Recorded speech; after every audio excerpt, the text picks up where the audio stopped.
দুলু ভাই ডাক দিছে আইসো আমরা তিস্তা বাঁচাই, ঠিক না? এই যে আন্দোলন শুরু হলো, এই আন্দোলন আমরা শেষ পর্যন্ত নিয়ে যাব।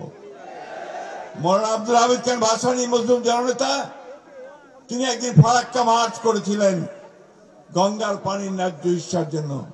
আর আজকে আমাদের দুলু ভাই সেই একইভাবে দাঁড়িয়ে গোটা তিস্তার 11টা পয়েন্টে হাজার হাজার মানুষকে জড়ো করে তিনি আজকে এই ডাক দিয়েছেন, জাগো বাহে তিস্তা বাঁচাই।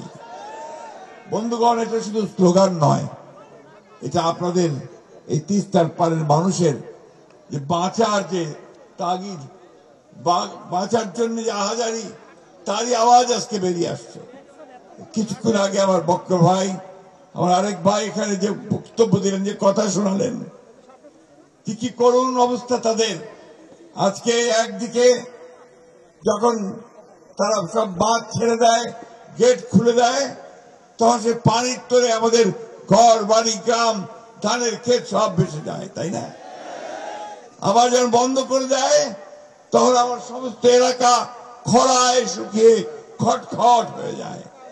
আজকে আমরা সরকারকে পরিষ্কার করে বলতে চাই, অন্তর্বর্তীকালীন সরকার, কথায় তো বলেন যে আপনার নিরপেক্ষ, তো নিরপেক্ষ কিন্তু এই জায়গায় থাকলে চলবে না। এই জায়গায় আপনাকে মুখ খুলতে হবে, ভারতকে বলতে হবে যে আমার পানির ন্যায্য হিস্সা আমি চাই।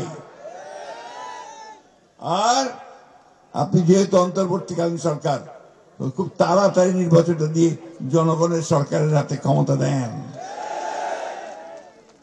ভারতকে পরিষ্কার করে বলতে চাই, আগেও বলেছি এখনো বলছি, বাংলাদেশের মানুষের সঙ্গে যে বন্ধুত্ব করতে চান, তাহলে আগে তিস্তার পানি দেন, সীমান্তে গুলি করে হত্যা বন্ধ করেন, আর আমাদের সঙ্গে বড় দাদা মতন যে আচরণ, সেটা বন্ধ করেন।